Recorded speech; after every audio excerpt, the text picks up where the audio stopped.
Welcome to the channel, guys. Today I'm just going to show you around the food forest. There'll be a couple parts to it. This one today is probably going to be the main video with most of the plants in, but then there'll be a second video where we'll show a lot more of the more unusual plants and some other things like that. I'll show you the animals too. These are just some of the chickens that are out right now. Look at these guys.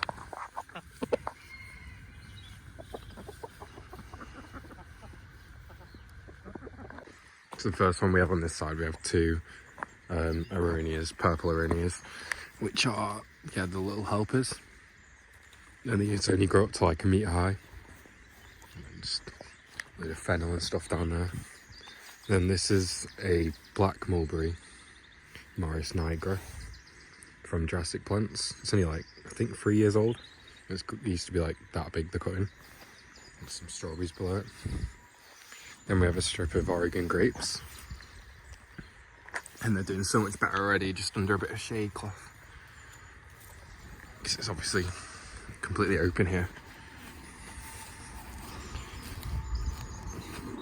This is another mulberry. And King James. It's starting to bud out now. It's so much later on up here, but yeah. Then just some more Oregon grapes, just different cultivar. Then at the end after Oregon grapes is just a peri pear. A load of artichokes looking sad. Let's keep them bored. Then we have a purple haze apple, which is a cordon apple, so it won't grow much wider. And I'm going to get a cordon pear and cherry as well to make a little like patch. Just loads more artichokes looking sad and need to feed. Another peri pear. It's gonna be like pear cider with them. And if you follow it up, these are cider apples. And we got 3 of them. A load of rhubarb looking like it needs a weeding. Bit of feverfew as well. And on most of the beds I have like onions and just random extra seeds and stuff like that I've just chucked in. I mean, even these are looking sad. But they'll establish alright.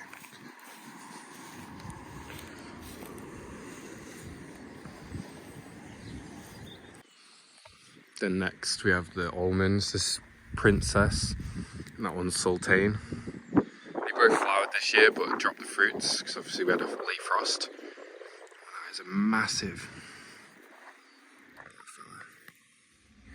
You can come with me. Come on, I don't want to kill you, let go. Oh well, he can live there now. Eat all my leaves. And then this is Sancho peppercorns. So this is a female. It's starting to flower. This is a female one, and then I got a male one down there just by chance. Got some horseradish just popping through, and some Welsh onion. So this is the male one.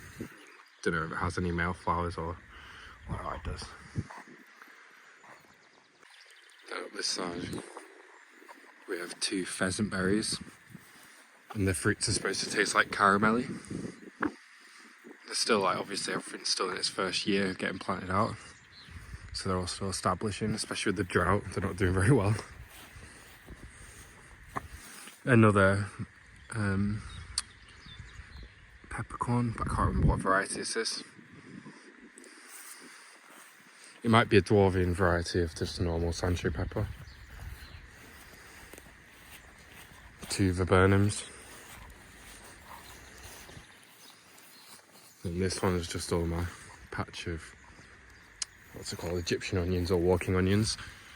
So as soon as they get flower heads on, they fall over into the ground and root like the bulbs and then grow straight back up.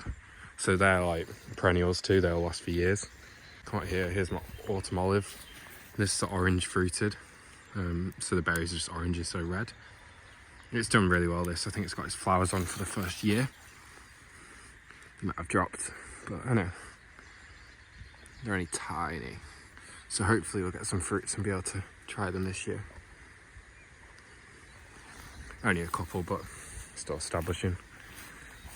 This is our Saskatoon, smoky Saskatoon, or Juneberry. This one's getting massive now, but it'll have hundreds of fruit on soon. Some raspberries in the background and stuff. A load of berberis is just hedging. So that one probably dead. Mainly dead. And then there's just like Gelder roses and different viburnums right at the back too. That'll just create a nice new hedge. There's 2 Russian olives here too. With some eggs on. Can't really see them, but I think that they're ladybird eggs. Not sure, but we got 2 of them. And these will get to like 7 to 9 meters tall as well. And same with the width, about 7 meters wide. So we'll have a nice like bit of shade in this area. And obviously all these berberis and some extra sad looking mariniers, which are probably dead. That one is. This one's still absolutely tiny. But I wanted to get most of the things in the ground, even if they are absolutely small, because, you know, there's so many different things that some will die, but the ones that establish will do really well. Just need a good rain and it'll establish a lot better, because obviously it's so dry and we have badgers and all sorts digging at the roots.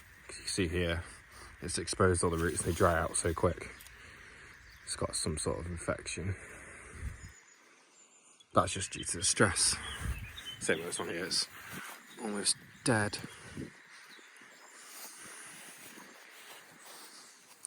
It's a little daylily patch.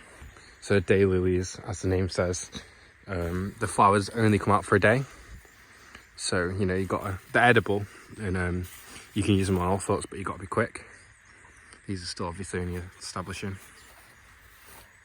Just some nasturtiums at the front and some more feverfew. Then we have some bee balm. It's only just pushing through again.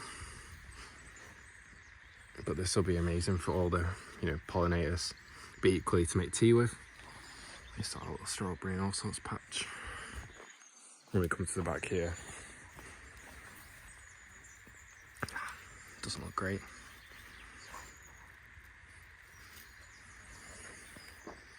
We come to the back, we've got another viburnum up here.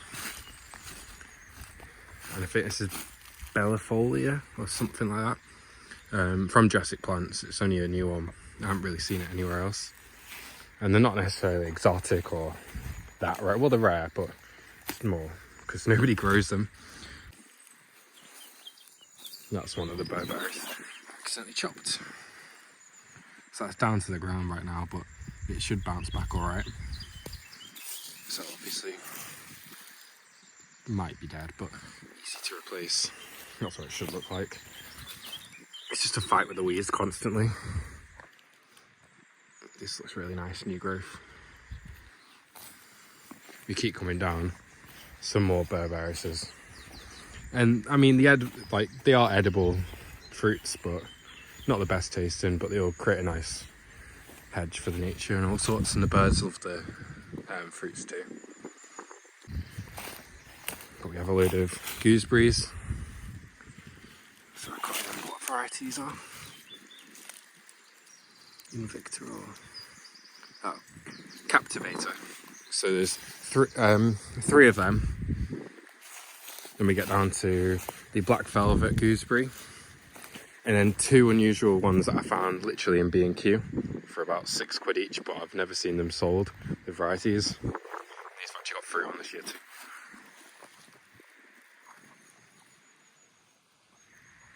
And they're so easy to grow, you just leave them to do the thing and they crack on.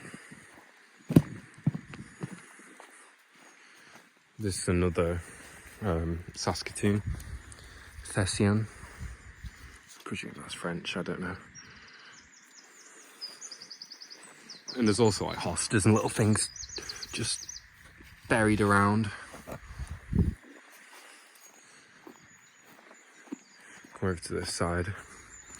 Just a little row of Juneberries or Saskatoon, but these are, you know, just a wild variety, not a cultivar. And then we also have some Darwin's barberries, but these get dug up by the badgers like every day, so they're probably not going to do well, and I'll have to end up buying bigger plants or little ones and hold them for a while until they go in the ground. But they're not doing terribly. They're like fruited still. Obviously they're going to drop it because it's tiny, and that could just be a sign of stress too. It's trying to produce fruit to pass on its offspring and then die. But hopefully they're just, you know, growing. And I mean, look how this has been like, I don't know, a week, and it was down to the ground. These are my Harapitos, but these have died in the frost. They got hard frost and the leaves, you know, went to drop, and then we had another hard frost. I mean, it doesn't feel completely dead, like parts of it does like this, but the further you get down, so hopefully it'll push some new growth through. But these are probably dead and I'll have to replace them. I mean, look how high this is now. Up to my knees. See, like, looking dead sad. Yeah, probably dead. This one, more unusual ones. This is a raspberry honeysuckle, and yeah, I've only ever seen it on Jurassic plants, and they normally sell it really quick too. But this is about 2 years old from a little tiny 9cm pot, and I mean, it's grown so much. And because it's a honeysuckle too, it has that kind of like, it doesn't necessarily climb, but it droops down, and like you can see here, droops down to the ground and grows back up again. It spreads in that kind of way, but it's grown so much here, just in a bit of dappled sun. Then next we have bunch berries, and we'll let these grow out. All of this new like light green is obviously new growth, and they'd really been like put back down to the ground over the winter, looking really unhealthy. I didn't really think they survived, but they've grown really well, and they'll eventually spread out around this whole like little section with a wood chip. And you follow the path up. It's just birds and stuff need filling up. Peanuts. Yeah, you keep coming up. This one drew some artichokes that need water. This is a purple chokeberry. I forget the variety, but it's got loads of flowers on it. It's about 5 years old, that one. So next we have a Szechuan pepper. I'm pretty sure it's Giraldi. So this only grows, say, 2 by 2. And it's like a dwarfing habit. I think Jurassic plants create this one themselves. At least from the name, I think that. And then this is a Japanese quince. It's a couple of years old, and I had this at my house, just like dug in the ground, but it just used to fill it with water, and it'd be like a bog.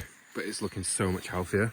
It's probably put on more growth this year, just, you know, at the start of the year, than it has in the last couple. So you have like pears, quinces, apples, plums, cherries, a bit of everything. And there's just all sorts like thrown in with it too. It's not looking good.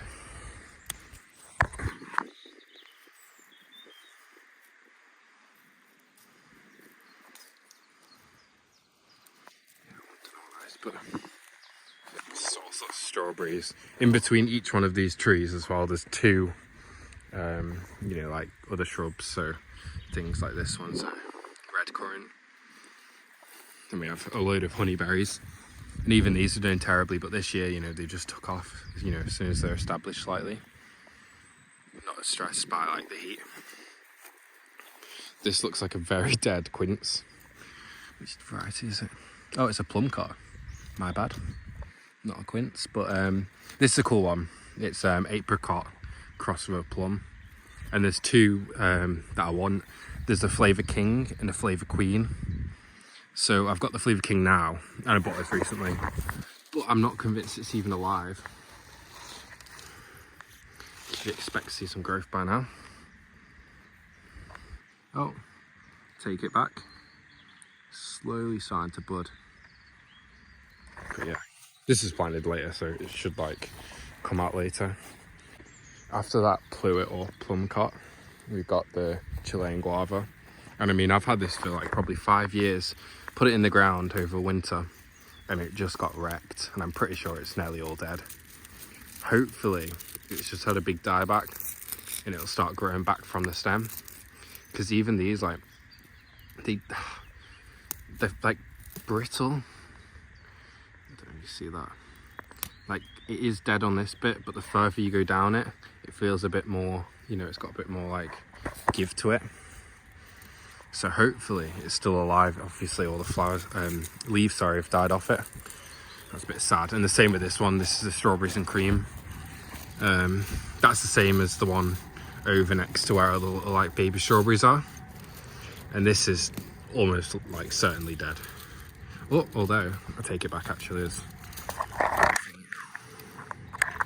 hopefully this will, you know, get well established this year and be able to survive it, because it was like, I think down to -8 this year.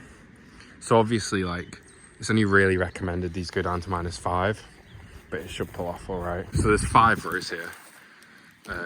The bottom 2 still need wood chip, and obviously this is all growing with weeds, so it's another job I need to do. And this is an apple, I can tell that. Yeah, pin over apple. Got some gooseberries again. Obviously these are a lot like in full sun, so they don't look as happy right now. They're a bit stressed, but they've still got fruit on, and they should perform well as well here, just as long as it's wet enough, get enough water. What's this? Yeah, another quince. They're much softer leaves than nearly any other fruit. They're like the Russian olives are very similar to this. They have that kind of, you know, felt feel to the bottom of them. These have actually got fruit on. Ooh. I'll take most of these off this year. If not, they'll probably just fall off, but just don't want to stress the plant out too much. Got another gooseberry, and then I think this is a josterberry, but it might just be a blackcurrant. I can't quite remember. Yes, they'll ripen up all right. There's not that many on it too, so it shouldn't stress the plant out either. Then this is a pear. I mean, they're doing quite well. Last year as well, when I got them planted, it was really late on in the season. And then the top row now, it's got one of the apples, and it's probably the biggest tree currently. It set fruit, or dropped fruits last year, but it's probably going to set them this year. I'm only going to keep 1 or 2, because obviously otherwise it'll stress out the plant too much, especially when it's this hot and, you know, no water. Got more mint here, Swiss mint, and just wild strawberries, alpine strawberries dotted around. But you can see how quickly, this is the area that I did first with wood chip, and you can just see how it's been overtaken, which I don't really mind, because it's only by, you know, ground cover basically. There's not that many weeds and there's thistles and stuff, but I'm just going to let them grow bigger before picking them out, because it'll be a bit easier. And this is another currant, not a currant, a gooseberry even. And then this is the josterberry. It's dropping, but there should be more fruit on it somewhere. Still got years to establish, like, but yeah, dropping fruit. And it's probably just due to the heat stress. And obviously it's still establishing, there's still small plants. There's another apple here, I think it's the Granny Smith. Yeah. This is the same as the one over there. And it doesn't look healthy. It's going to need a bit of TLC, probably prune back and remove all the infected leaves. And yeah, most of it, even though it looks so overgrown here, most of it, like, this is sorrel. So this is one of the things I would have planted anyway for ground cover. And you can see it's sorrel because of, like, the tips. And it's very lemony. There's also sorrel down here for flowering. You know, we got honeyberry after the Granny Smith. And yeah, it's so overgrown, like I said, but, you know, another honeyberry. Most of the things like nettles and stuff and the brambles I need to take out. But the rest of it is just, you know, ground cover until I get something in. Even like, you know, sorrel, there, more sorrel. But the docks and stuff, they only really grow in really compacted soil. And then, you know, after a couple of years, they'll break up that soil and loosen it all up and then stop growing in that area. So you're kind of better off just leaving them to do their thing. We come across. So we've still got loads of trees down here. You can see, but haven't done the wood chip yet. Spend another couple $100 getting it delivered. This is another cherry. See, they They all look a bit sad. It might be insect damage, that, to be honest, same with the other one, but in fact, more than likely is, because it looks like it's been cut out. Either way, they're not too healthy. And yeah, this is the sorrel as well, flowering. So, let's see. So this is where it gets kind of wild now. Obviously following this down, and there's another 3 that carry on. And that needs water, that poor little plum, or whatever it is. So yeah, we got like a red hinumaki, or whatever it's called, gooseberry. Rovada, red currant. We should have another red currant up here too, same. Yeah, just another quince, and it's actually doing all right. A lot of these are really small because the nursery I got them from missed the order or forgot about it, so I had to message them like months later, and they only had certain ones in stock, but got a bit of money off. You see how many, like, I mean, lots of them are dropped, or, you know, it looks like some of them haven't even become pollinated. But there's another red currant. That doesn't look good either, that one. I think it's the same variety, yeah. And then the same here too. This is a damson. Looks like it needs a bit of TLC. Because obviously as well, when they're growing in so much of this like weeds and grass, the water never gets down to the roots. And because I got all this relatively fresh horse manure with all like the chip, or yeah, it kind of keeps it dry. But even still, digging down here now, this is just completely dry. Oh, and there's an ant nest under it. Oh, these are rad ants. They're the ones that sting you, and it feels like you get stung by a nettle. But they obviously last a lot longer than now. I'll leave them alone. Yeah, but mostly, like, nearly every plant has had a load of horse manure and, you know, like bedding put around it. A lot like old manure as well is great to use as fertilizer, but even this just does well, like, to cover up the roots and the soil to keep it moist. So yeah, unlike these, there's lots of yellow meadow ants. So each little hill, see how it's like very, very rough, and each like little bundle of grass or whatever, there'll be a little ant hill under there.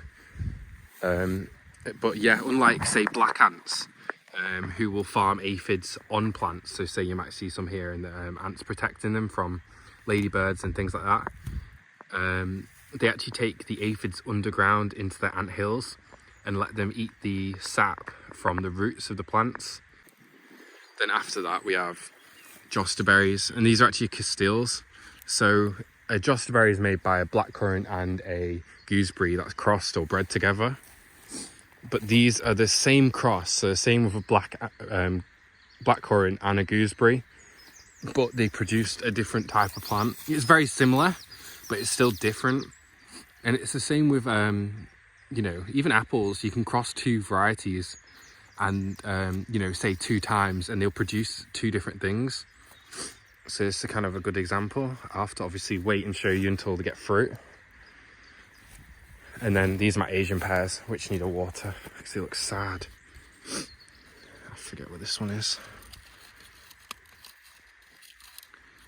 I can't even see. But yeah, 2 Asian pears. This one up here flowered this year, and it looks a lot healthier than the other one. Oh, it's actually got fruit set on it. Because there's so many different types of pears that we have around here, so I'm not surprised it's set. Yeah, so there's about 4 of them, or 5, so I'll wait, you know, later on. See up there, the brambles are just completely encroaching upon the land. And I mean, this has been unfarmed for probably 20-30 years, if not way more, just due to it being on a slope. Because you can see these ant hills as well, the yellow meadow ants. Oh, that isn't one. There is some like mounds around here. You can see them better where I've like properly cut it out here, like recently. These are like 10 years old even. Years old. But yeah, it's just like things like brambles and the wild roses that just completely spread over an area, especially down there too, and just completely overtake it, so you can't even get anything planted, and it just destroys like the biodiversity. So it's it might seem counterproductive, you know, chopping down everything to improve biodiversity, but it's more balanced because I'm basing it kind of on like a young forest, because obviously you don't want to plant too close. But these are all on semi-vigorous rootstocks too, or semi-dwarfing, so they shouldn't even grow that big. They should roughly be about 5 meters by 5 meters, and we can obviously trim them up and keep them in that size. You see here all the anthills. It's about, I don't know, 40 centimeters high. That one's even bigger. And the thing about yellow meadow ants too is they'll actually share queens. They'll have several queens and work together, unlike lots of different species. Now down kind of at the bottom area, it's got a little walkway which needs cutting back completely again, because like this was all to the ground, you know, within a week. It's all just grown. Same with all the nettles and the sticky weed. That's easy enough to get rid of. But yeah, as we walk up here, there's things like Japanese wine berries on either side, and they will take years to actually grow up this, but they'll look good when they do. We have some winter jasmine and then jasmine after it, and they're looking extra sad, the actual jasmines, like the common jasmine. See this? And I've always struggled to grow in these for whatever reason. They just look, you know, like the dye. But the winter jasmines look dead healthy, put on a load of new growth. And the further you go up, there's just, on the end one as well, we have Chinese yams. These are variegated ones that I managed to get from Bulgaria. I haven't actually seen these sold anywhere else. I've got a load of them at home, but these are doing terribly in the ground. I think it's just because I didn't harden them off enough, because this is actually, I think, not due to the weather, like the cold, just due to getting scorched by the sun. But that one's establishing all right. It's got a load of new growth on it because none of this was here. It's like down to here. But this one over here is like completely dead, if you see. But yeah, eventually everything will be growing over the top. Be a nice little walkway. This is just a cherry. I've got some absolutely tiny red currants. Well, I think it's a white currant, so it's the same as a red currant, just white. Another one there. Then we come down to here. I thought this plum was dead. I think it's a plum.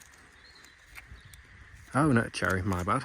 I thought this cherry was dead, but it seems to be growing pretty well. And it's all the growth is over the rootstock too. You see there the rootstock. So this should actually do all right. And I might completely open this plant up too and have a really low canopy. So it'll look all right. As we come down, there's just more honeyberries. No particular variety of these ones. It's got them years ago and they've just been like suffering in little pots. Then under this apple, we used to have a couple of broad beans. I just had some extra seeds, so I chucked them in. And these are nitrogen fixers too.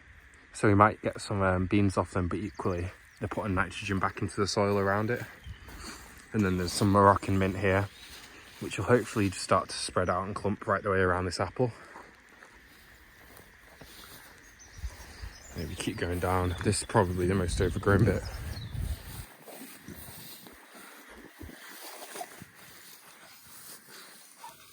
We'll pull out this. Got horses, so I can't have ragwort.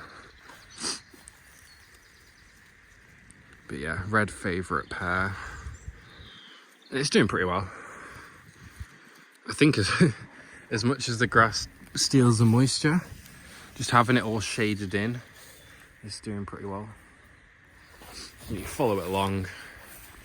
This is a Viking purple chokeberry. It's flowered loads, but it is literally a spindly little cutting. But it's rooted well and obviously put out new growth and stuff, so can't complain. And then finally we get to the other pear, which is looking sad. It's got enough cover, and even like the soil's still moist, even just that low down. Look at that stringy mycelium. It's not even roots.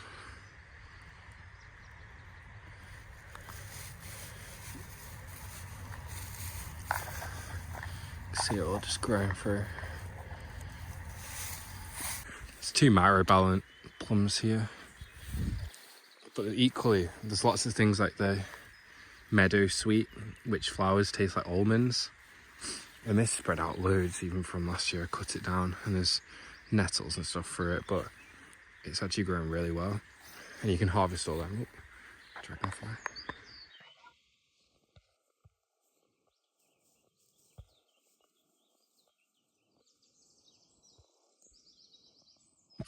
Yeah. There's a Myro Ballan plum up there. And then this is a goji berry strip. Obviously half of them haven't got goji berries yet, but there's a couple at the top. Like this one. But I've never managed to get them to flower, but I think I'm just going to use them as a salad leaf because you can eat the leaves.